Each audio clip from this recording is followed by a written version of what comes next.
Welcome to Inside the Outcomes, a rehabilitation research podcast from the Center of Rehabilitation Outcomes Research at Shirley Ryan Ability Lab.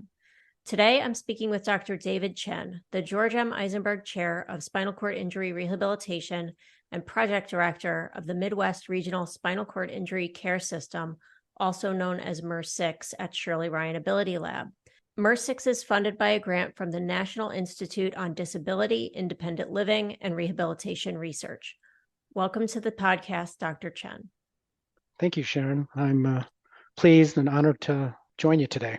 Well, let's just kind of get started. It's kind of a mouthful, the Midwest Regional Spinal Cord Injury Model System, MER6 at Shirley Ryan Ability Lab. Can you just tell us what that is? Are there other model systems? And how does Shirley Ryan's model system fit into the larger model system universe? Well, I guess to be on formal basics, MER6, as we like to call our model systems, is a leading center for innovative, integrated, interdisciplinary research and clinical care for persons with spinal cord injury. And we have been in existence in a model center, except for one 6-year period since 1972.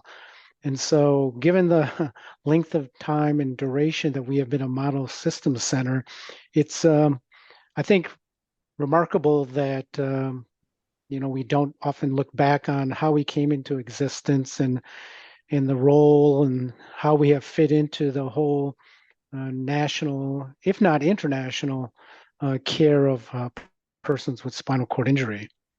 The Model Systems Program came into existence, really the first center in 1970 in Phoenix, Arizona. And 2 years later, 5 original centers, with our center as one of them, were established as model systems centers.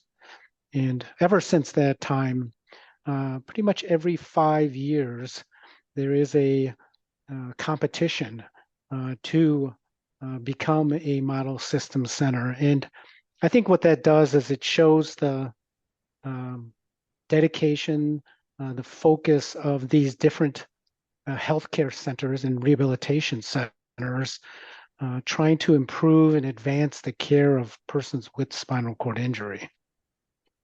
So what does MER6 do? Just kind of an overview. Well, there's probably 3 main responsibilities of all the Model Systems Center. One is it's to provide comprehensive clinical care for persons with spinal cord injury. And I think as the Model Systems program has continued and progressed, a lot of the treatment paradigms and that we kind of come to believe as standards of care, a lot of that has developed and been established by much of the work that has been done in many of the Model Systems Center. So advancing care for neurogenic bladder, neurogenic bowel, prevention and treatment of skin and pressure issues, improving and advancing rehabilitation care to advance neural recovery and functional recovery in persons with spinal cord injury. A lot of that has come about because of things that we have discovered within these Model Systems Center and changes that we have made to how we treat these different issues related to spinal cord injury. So that's the clinical care. The 2 other main responsibilities for these Model Systems Center is research. And over 50 years that the Model Systems program has been in existence, there has been research that has been done by each of the centers that have been part of the Model Systems program that have focused on different issues, unique issues related to spinal cord injury. And again, a lot of that research and the outcomes and the results of those research have helped to develop innovations in treatments for those particular issues. And then the third issue that is probably one of the most important of the model systems program is contributing data to the National Spinal Cord Injury Model Systems database. And this is a unique database. It is for spinal cord injury, the largest, and certainly in terms of duration, one that has been the longest in existence, that has collected very large amounts of data related to injuries and demographics of persons with injuries and injury characteristics, different issues that individuals who have sustained spinal cord injury have experienced, and then how these individuals have progressed along. This is a continuous database that we attempt to follow individuals over time to see what these individuals have experienced as time goes on after their injury. In fact, there are individuals now who have been enrolled in the database since 1973, when the database was established, who are still being followed to this date. And their experiences and what we learn from them and how things have changed in terms of treatment for a number of these issues has helped determine new ways of treating many of these issues, hopefully prevent complications related to aging with a spinal cord injury, and again, trying to improve neural recovery and functional recovery in these individuals. Right, right. So it sounds like the model systems have three kind of main areas: clinical care, research, and the National SCI Model Systems Database. So if Shirley Ryan Ability Lab is one of these model systems, we contribute to each of these areas. But I want to start with talking a little bit more about how does Shirley Ryan and the model system at Shirley Ryan, MER6, how do we contribute to the National Spinal Cord Injury Model Systems Database? What does that look like on the ground? Sure. So over the almost 50 years that the database has been in existence, there has been occasional adjustments in terms of the data that's collected and characteristics of injuries and demographics and many of the variables that are collected over time. But essentially what it comes down to now is there are basically two forms that we broadly divide data collection into. There's a Form 1, and so Form 1 collects data related to how persons were injured and the characteristics of their injuries and how they took place, and a lot of the acute care and acute rehabilitation information related to their spinal cord injury. So from the time that a person is injured to when they are discharged from their initial rehabilitation hospitalization, that makes up what's called Form 1.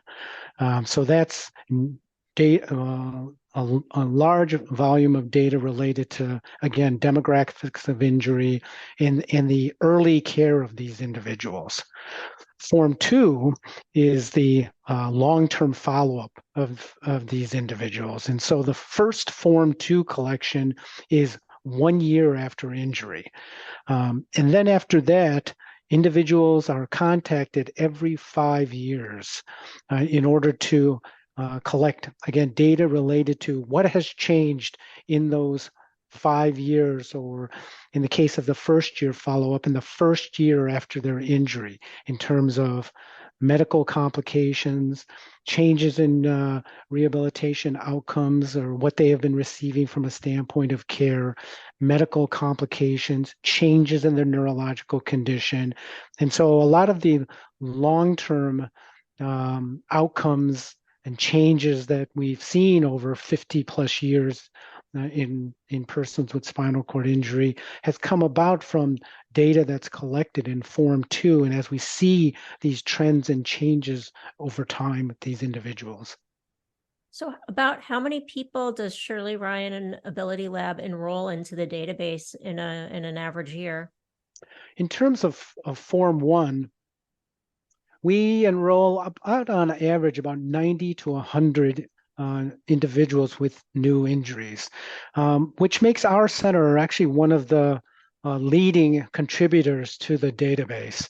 Um, Probably one of the top three in terms of numbers of individuals, and that is sort of reflective in the large number of individuals that we treat with different ranges and variety of spinal cord conditions within our rehabilitation program.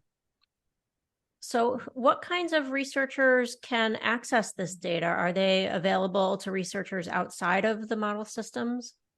Actually, that's a great question because in the last, boy, maybe a little bit off in this, but in the last 5 years or so, the availability of the database has opened up to the I guess you could call it the general public. So individuals who may not necessarily be a part of a active model system center um, do have access and can um, um, request access to the database through the National Spinal Cord Injury Statistical Center in Birmingham, Alabama. And a lot of individuals over the last 5 years have actually approached the center and made requests seeking access to the database and the information that's within that database. And that's, I think, terrific. That just gives so many more clinicians and researchers access to the voluminous amount of data that's within that database. To again, the whole goal of the database and why the data is collected is one, to understand over time, how have spinal cord injuries, how do they take place? Has that changed? Have prevention strategies been successful in reducing the number and types of injuries? And then over time, seeing what individuals who have sustained these injuries experienced over time, and do the treatment paradigms that we have created, partly from the database and partly from our understanding and role as a spinal cord injury treatment center. Has it been successful and effective in trying to reduce complications and therefore, increase the quality of life and the aging of individuals with spinal cord injury? Right. So you're able to identify trends over time. Are the treatments we're providing working? Are perhaps public safety campaigns having an impact in this way? That kind of thing. Exactly. Yes. And then let's talk a little bit about the research that MRSIX takes part in. Sure. I believe that when you're a model system, you have a research project that you lead internally. You take the lead on it, but you also participate in other research projects that are taking place at other model systems. So can we talk about first the lead project at Shirley Ryan Ability Lab through the model systems? Sure. So as you said, when one applies for a model systems center, one of the requirements is that you include there we call a site-specific project. So this is a research idea or research project that is going to be done just at your center. So oftentimes you'll see model system centers like ourselves will find an area of focus that's comes about because of what we may do in our center here. And then also what we do as a model system center is we may lead what we call a collaborative project or a multi-center project, where we may include, at least two other model systems center in conducting that particular research. And the advantage of that type of research is, it allows us to take an idea, but rather than just do it within our center, to take advantage of other centers, the numbers of individuals that are treated at other centers to increase the subject numbers, the population size, to hopefully, improve the quality of the research that's done and obviously the outcomes. And so our site-specific project is one that's entitled Improving Adherence to Exercise Guidelines Using Smartphone-Based Technology and E-Coaching. So, this is a project in which, as there has been advances in smartphone technology and, electronic coaching, does that enhance or improve individuals with spinal cord injuries advances or adherence to exercise guidelines? That's always been one of the sort of frustrating aspects of rehabilitation care is, individuals go through inpatient rehabilitation, individuals then transition to day rehabilitation care or outpatient care. And then after that, there's always the question of, are they following through or continuing to adhere to, different therapeutic exercises and activities that we believe are enhancing their functional recovery? We just don't know. And so does the availability of, again, these smartphone-based technology and e-coaching, and in some ways, the pandemic over the last 3 years has been helpful in terms of, do things like online coaching and online learning, add to the benefits of therapeutic exercise that have been taught to these individuals. So that's our site-specific project. Our second project that we're a lead on is a little bit more scientific and a little bit more looking at a potential predictive value of symptoms that come along with spinal cord injury and different neurohumoral factors that are within the human body. And that's evaluating the utility of spasticity and BDNF in predicting neurological and motor functional recovery at spinal cord injury. And we're a lead center in this particular project, and it's a collaborative project that also involves 3 other current model system centers. So why don't you break that down a little bit for us? What does spasticity mean, and what does the molecule BDNF, what does that represent to a researcher? So spasticity is a sort of common secondary condition related to spinal cord injury, and in some situations it's a negative aspect because they may cause issues with discomfort or interference with positioning, may interfere with sleep. In an individual who is an incomplete injury and has some residual neurological function, it sometimes can interfere with activity. So on a whole, people oftentimes think of spasticity as a negative aspect, when in fact, the presence of spasticity may actually indicate a more positive predictive value in terms of person's future continued neurological recovery.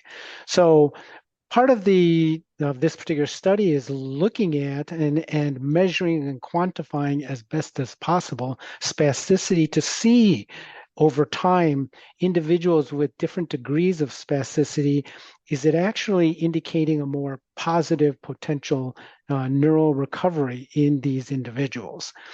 BDNF is a substance that is actually within the human body that we can, by just drawing blood, we can quantify the amount of BDNF that is in a person's human body. And again, This is a little bit more, I guess you could call it objective in terms of measuring the amount and the quantity that's in an individual at various times after their injury. And there's been some that to believe that BDNF is a good indicator, again, objective indicator that may have a correlation with a person's extent, amount of neurological recovery after a traumatic injury. So this study will look at spasticity and levels of BDNF in people with spinal cord injury to see, are these good predictors of outcomes down the road in terms of neural recovery? Exactly. Okay. What other projects does the Shirley Ryan Ability Lab model system participate in? We're also involved in actually several other collaborative modules. One that is, related to an issue that's very widespread is urinary tract infections, the presence of urinary tract infections, prevention of urinary tract infections. And so we're involved with a large collaborative study that's head by the Model Systems Center in Washington, D.C. that's examining urinary tract infections. And so trying to, be objective in terms of just what is a significant urinary tract infection based on the labs that we currently use, and there are other ways of measuring the presence or the lack of a true clinical urinary tract infection, so we can try to establish a little bit more consistently what's treated and not treated.